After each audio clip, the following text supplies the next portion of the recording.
I never thought a coffee date in downtown Chicago could lead to this. Standing in Terminal B, with my heart hammering like it was trying to escape my chest. And I wasn't even supposed to be on this flight. Logan Pierce, the kind of man who looks like he was sculpted to make anyone crumble, was leaning casually against the baggage carousel, his dark eyes sharp enough to cut through the sea of travelers. He wasn't supposed to be here. He was supposed to be in New York, running his family empire, not hunting down some insignificant beta he barely knew. And yet, there he was. I froze, my suitcase rolling away slightly from my grip. My name is Ethan Hale, and normally, I would have kept my distance from someone like him. Alphas like Logan didn't date betas like Methy conquered, dominated, and moved on. And somehow, in the chaos of last month's whirlwind romance, I had let him in, let him touch my heart, let him believe I was more than the background of his life.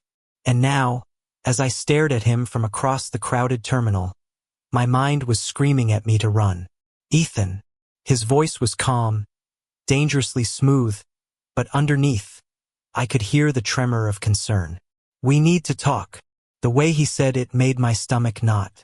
My first instinct was to bolt, but another part of Meth's selfish, stubborn part wanted to run straight into him, to feel the heat radiating off him, to hear his heart. I hadn't seen him in 2 weeks. 2 weeks since our explosive, almost ridiculous weekend in New Orleans.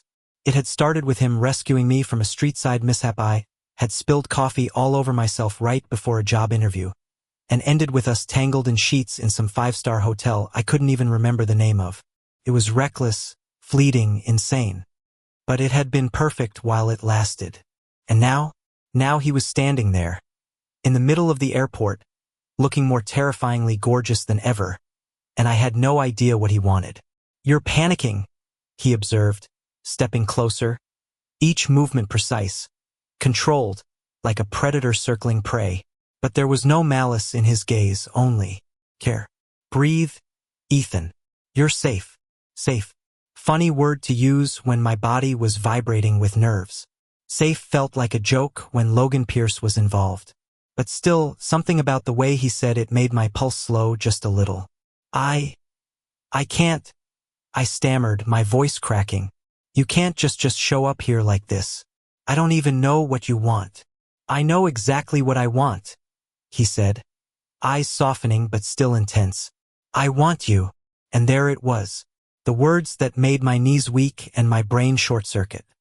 The words that should have made me angry, because logic screamed at me that I was getting caught in something I couldn't control. But instead, I felt a strange thrill, dangerous and intoxicating. I started, but he cut me off with a raised hand. "Don't talk. Just let me explain." The crowds flowed around us like water, strangers brushing shoulders, oblivious to the small universe of tension surrounding us. And there, in the middle of chaos, I felt like we were the only 2 people alive. Logan took another step, closing the distance, and the airport's fluorescent lights seemed to highlight every sharp angle of his face, every glint of determination in his eyes. I wanted to look away, to escape, but I couldn't. My body was betraying me, my heart betrayed me, and my mind, well, my mind was gone, completely and utterly. "You're panicked," he repeated, softer this time, almost a whisper. "I know. And I'll be honest, part of me loves it." His lips quirked into a dangerous smile. "The rest of me just wants to hold you and make you feel like nothing else in the world matters." The beta in me, the part trained to shrink and retreat, screamed to run. But the other part, the part that had spent weeks thinking about him, dreaming about him, longing for a touch, a word, a look, it wanted to stay. It wanted to dive headfirst into the storm he was bringing. I can't. He grabbed my hand before I could finish, warm fingers threading through mine. The contact was electric. My whole body went numb, then sharp, then achingly aware of him. "Ethan," he murmured, his thumb brushing the back of my hand. "I'm not asking. I'm telling. You can fight me all you want, but I'm here. I'm not leaving. Not this time." And suddenly, my panic didn't feel like panic anymore. It was something else. Something sharper, sweeter. Something that made me think that maybe, just maybe, Letting him in wasn't the worst idea in the world. He released my hand but stayed close, giving me the space to breathe, though I didn't want it. I wanted to collapse into him. I wanted to hide my trembling, my racing thoughts, my entire chaotic self against his steady presence. Why? Why now? I asked finally, voice trembling. After everything. Because I realized something, he said, eyes unwavering. I can't let you go. Not after knowing you. Not after feeling you. You make me feel alive, Ethan. And I'm not willing to lose that because I let my ego or my fear or my whatever it was get in the way. His words hit me like a tidal wave. I blinked rapidly, trying to process, trying to sort through the chaos of emotion swirling inside me. Hope, fear, desire, relief, confusion. And yet, beneath it all, there was something deeper, something that made my chest ache with longing. You really mean that? I asked, almost a whisper. Yes, he said, and there was no hesitation in his tone. Only certainty. I've never been more certain about anything in my life. You're mine, Ethan. Not in some possessive, ridiculous way, but in the way that matters. The way that counts. I swallowed hard, my mind spinning. This was insane, dangerous, emotionally reckless. And yet, I couldn't imagine standing here without him. The announcements over the loudspeakers faded into the background as we stood there. A tiny bubble of quiet and heat in the middle of chaos. The world could spin, people could rush past, luggage could roll in every direction. I didn't care. Because right now, Logan Pierce was here. And he was mine. The idea should have terrified me. But instead, it was intoxicating. Then, what now? I asked finally, my voice steadier, though my heart threatened to leap from my chest. Now, he said, his lips curling into a smile that made my knees go weak. We start again. Only this time, we do it right. And with that, the storm of panic, confusion, and fear inside me began to settle, replaced by something warmer, brighter, something that felt like hope. I didn't run. I didn't hide. I took a step forward, tentative, shaky, but forward. And Logan took a step closer, matching mine. Our hands brushed, fingers entwining, and the world around us seemed to fall away. For the first time in weeks, maybe for the first time in my life, I felt safe. Not because the world had changed, not because life had gotten simpler, but because here, in this chaotic airport with him, I had found a place where I belonged. And it was terrifying. And it was beautiful. And it was exactly where I needed to be. The crowds moved like water around us, but I felt frozen, suspended in a moment that somehow stretched into eternity. Logan's hand was still brushing mine, that casual, impossible touch that made my entire body tremble. The heat from his presence seemed to seep into me, warming nerves I didn't even know were cold. Come on, he said suddenly, his voice quiet but commanding. Let's get out of here before someone thinks we're, I don't know, a couple in distress or something. I gave him a half smile, a mixture of amusement and panic. The thought of going anywhere with him, of being alone with him again, sent a shiver down my spine. You mean, just us? Yeah, just us, he confirmed, looping his arm with mine as we started walking. His grip was firm, confident, like he was claiming territory, but gentle enough to not feel suffocating. My mind spun. Claiming territory. That sounded like something from one of those cheesy romance novels I secretly loved. But with Logan, it was terrifyingly real. We left the airport, the cold Chicago wind biting at my cheeks. He hailed a black SUV without a word, opening the door for me with a flourish that was both infuriating and incredibly charming. I climbed in, trying not to stare at him too obviously. But it was impossible. He slid into the seat beside me, hands still warm from where they'd held mine. The driver started moving, and for a moment, silence wrapped around us. Not an awkward silence, though. Something heavier, charged, like electricity waiting to spark. I still can't believe you actually found me, I said finally, my voice low. I thought I was going to get away from this. From you. Logan's eyes flicked to me, that signature smirk curling his lips. And miss the chance to see you panicked and flustered in public? Never. I groaned, burying my face in my hands. You're impossible. I prefer. Relentless. He corrected, tone softening just slightly. His hand found mine again, fingers threading together like a puzzle piece fitting into place. But don't worry. I'm also careful. You matter to me, Ethan. More than I realized until recently. The car ride was quiet, but not uncomfortable. The hum of the engine, the passing city lights, the occasional flicker of a smile from Logan, all of it was intoxicating. My heart still raced, but now it was mixed with a strange, growing warmth. Maybe this wasn't just a momentary obsession on his part. Maybe it could be something more.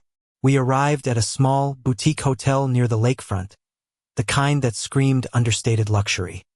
Logan opened the door for me, and I followed him inside, still half expecting this to be some sort of elaborate prank. But there was no one waiting, no cameras, no hidden agendas, just him and me. He led me to a corner suite with floor-to-ceiling windows, the city skyline stretching out in the darkness like a glittering promise.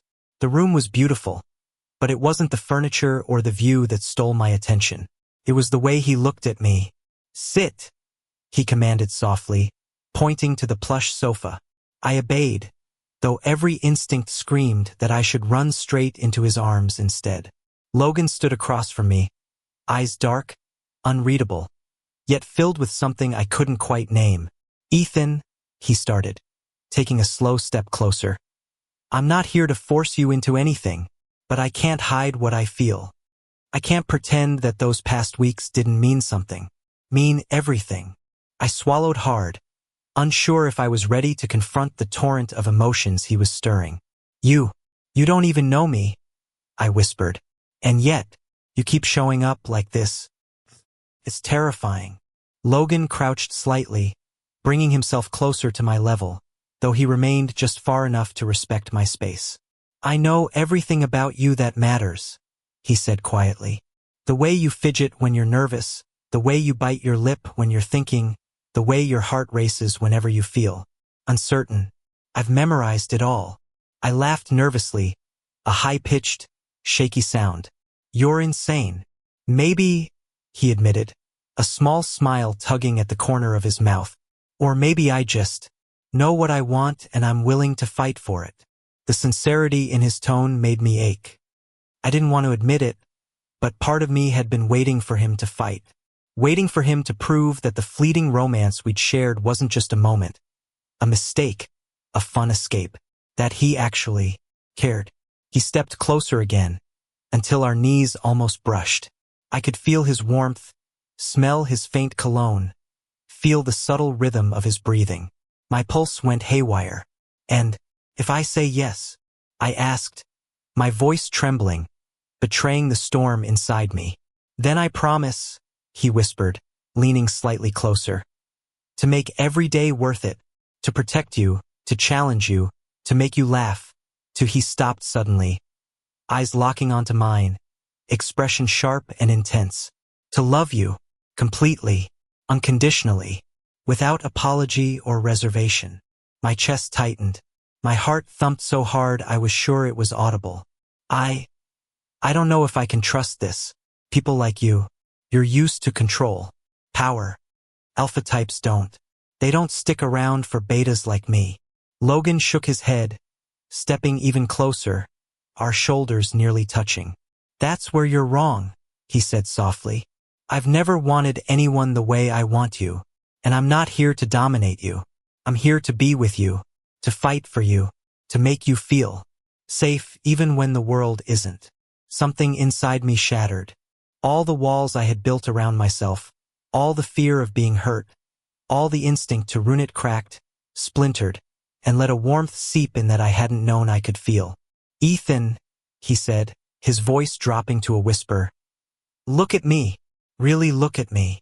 I met his gaze, and the world outside that hotel room seemed to disappear. All I saw was him, sharp jaw, dark eyes, the faint curve of lips that had haunted my dreams, the aura of authority softened by tenderness.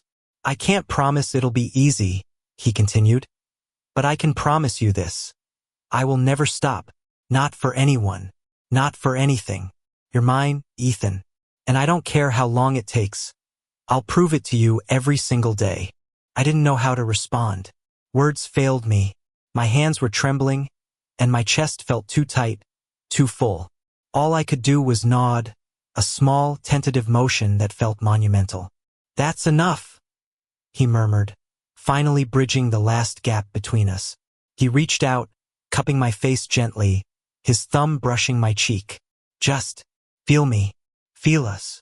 And then, impossibly, his lips were on mine. It wasn't gentle. It wasn't hesitant. It was a storm, a wave crashing over me, pulling me into him, consuming me. I had never kissed anyone like this, full of fire, desire, need, yet threaded with a tenderness that made my knees buckle. I clung to him instinctively, afraid to let go, afraid that if I did, this moment would vanish like smoke. And somehow, amidst the chaos of emotion, I felt grounded, safe, wanted, loved.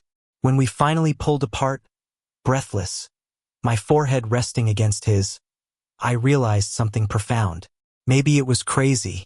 Maybe it was reckless. Maybe I was letting myself fall into something I didn't fully understand. But with Logan Pierce, I felt alive in ways I had never known. Stay, he whispered. Tonight, just stay with me.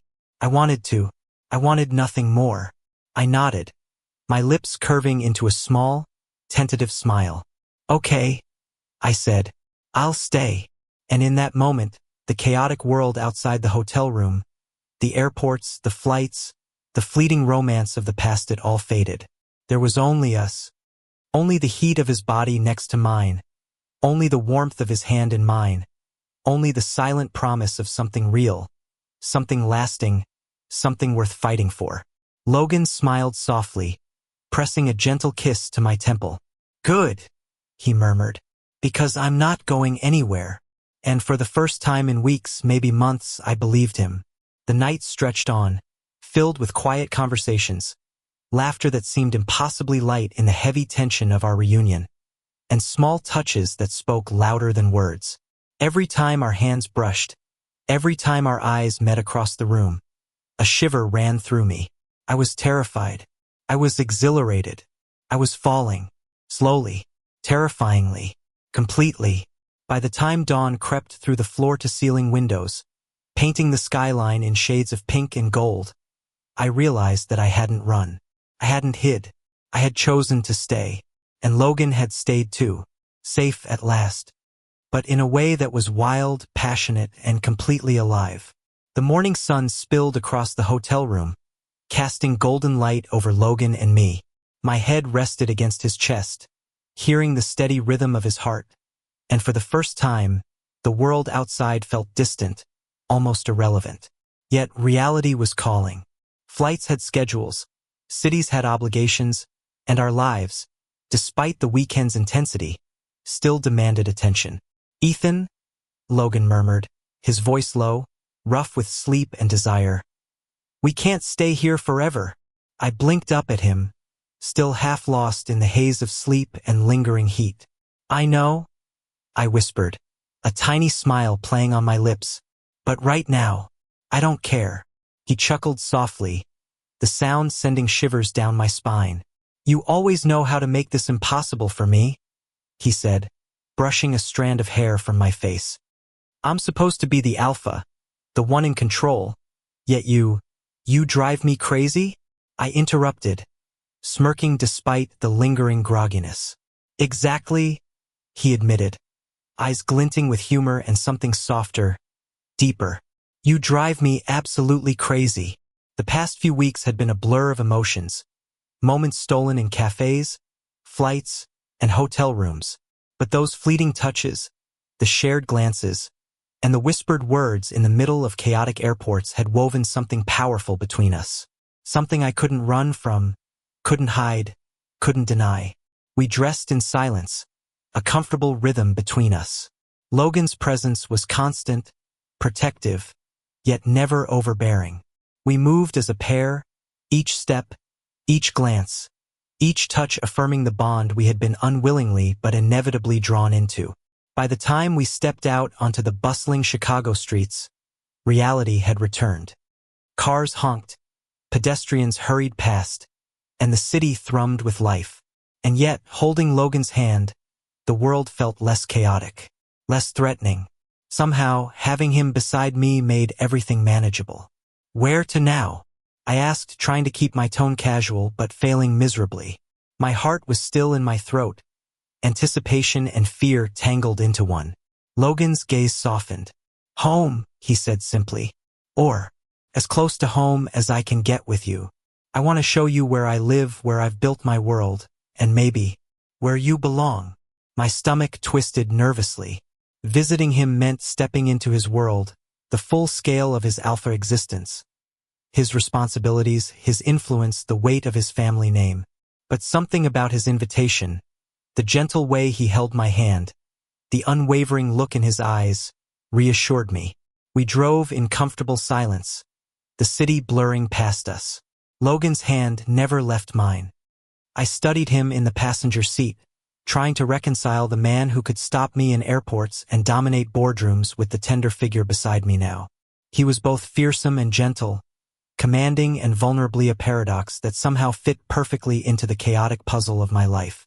Finally, we arrived at a luxurious penthouse overlooking the lake. Floor-to-ceiling windows framed a panorama of shimmering water and towering skyscrapers. Logan led me inside, letting the door close behind us before speaking. "Welcome to my world," he said, a rare softness in his voice. "This is where I live, where I'm most me." I let my gaze wander, taking in the sleek furniture, the modern artwork, the subtle elegance of a life built on control and precision. And yet, despite the grandeur, it didn't feel intimidating. Not with him here. He had a way of making even the most imposing surroundings feel safe, warm, and inviting. He guided me to the balcony, overlooking the city. The wind tugged at my hair, and I inhaled deeply, trying to absorb every detail, every sensation. Logan stood behind me, hands resting lightly on my shoulders, grounding me. "You've been through a lot," he murmured. "I know this, all of this, might be overwhelming. But I want you to know, Ethan, that you don't have to face it alone." I leaned back into him, heart pounding. "I don't even know if I'm ready for all of this. Your life, your world. I trailed off, words failing me. "Big?" he offered gently, pressing a kiss to the side of my head. "I know, and I'll give you time, all the time you need. But I'm not letting go. Not now. Not ever." I closed my eyes, letting the warmth of his presence wash over me. The fear that had gripped me for weeks, the fear of losing myself, of being hurt, of being insignificant, faded slightly. Because in his arms I felt seen, truly seen. Over the next few days, Logan's world slowly unfolded to me. I met his closest friends, some of whom were wary at first but softened as they saw his unwavering care for me. I visited his family estate, a sprawling property outside the city, where his parents' approval was quieter than I expected, but it carried weight in their subtle, dignified ways. Every step, every introduction, every moment tested me, challenged me, yet strengthened my resolve. One evening, as the sun dipped below the horizon, painting the sky in shades of pink and orange, Logan and I found ourselves alone on the estate's terrace. The lake shimmered in the fading light, mirroring the tumultuous emotions within me. "I need to tell you something," I said hesitantly, unsure if I could fully express the depth of my feelings. Logan's hand found mine again, fingers entwining. "You don't have to say it all at once," he murmured. "Just start wherever you're comfortable." I took a shaky breath, looking into his eyes. I'm falling for you, completely, and I'm terrified. Terrified of how much I want you, how much I need you, and how easily you've made me vulnerable. But I can't stop. I don't want to stop. Not with you." He pulled me close, forehead resting against mine. His eyes glistened, and I saw a mixture of relief, joy, and longing. "Ethan," he whispered, "I've been waiting to hear that, because I'm falling too." harder than I ever thought possible. And I'm not going anywhere. I'm yours. Only yours. I laughed softly, a shaky sound, but it was light, freeing, and unburdened. Then, let's figure this out together. No rush, no rules, just us. Exactly, he said, smiling, brushing his lips against mine in a kiss that was tender, affirming, and infinitely more intimate than before. Just us. The weeks that followed were a delicate balance of discovery and closeness. Logan and I navigated the complexities of our connection, learning each other's quirks, fears, and desires. Every day, every moment, was a negotiation of trust and intimacy. And slowly, painstakingly, I began to understand what it meant to be loved in a way that was both consuming and freeing. We had our disagreements, clashes born from our differing backgrounds, personalities, and insecurities. But even in conflict, there was a foundation of respect, care, and a desire to understand. Logan never forced me to bend to his will, and I never demanded that he compromise his nature. Instead, we found a rhythm, a balance that was uniquely ours. One evening, as winter approached and the first snow began to dust the city streets, Logan and I sat by the fireplace in his penthouse, sharing a quiet meal. The flames danced, casting a warm glow over his strong features and the soft lines of my face. I never thought I'd end up here, I confessed, breaking the comfortable silence. With you, in this life. Neither did I, he admitted, a small smile tugging at his lips. But sometimes, the unexpected is exactly what we need. You've changed me, Ethan. You've made me see that love isn't just about power or control. It's about care, respect, and sometimes letting someone in, even when it scares you. I reached for his hand, squeezing it gently. You've changed me too, made me realize that I don't have to shrink to survive, that I can be seen, loved, and still be me. He leaned closer, pressing a gentle kiss to my forehead. And I'll keep showing you that every day, no matter what comes, I'll be here, I promise. As the snow fell softly outside, blanketing the city in quiet serenity, I realized that for the first time in my life, I didn't feel panic, fear, or uncertainty. I felt home. Home wasn't a place. It wasn't a penthouse, a city, or a sprawling estate. Home was Logan. Home was the warmth of his hand in mine, the certainty in his eyes, the way he had made me feel safe in a world that often demanded we shrink, hide, and protect our hearts. And as I leaned into him, feeling the steady beat of his heart against my own, I knew that whatever storms the future might bring, we would face them together. Because this time, the alpha and the beta weren't just fleeting lovers caught in a whirlwind. We were partners, equals, protectors of each other's hearts. And finally, I allowed myself to believe in a future that was bright, wild, and entirely ours. The world outside could keep spinning, chaos could rage, and life could test us in ways we hadn't imagined. But inside the warmth of Logan's arms, in the quiet intimacy we had forged through trust, vulnerability, and desire, I knew one undeniable truth. I was exactly where I belonged. With him. Thank you for listening. If you find it interesting, please like and subscribe to follow the next stories.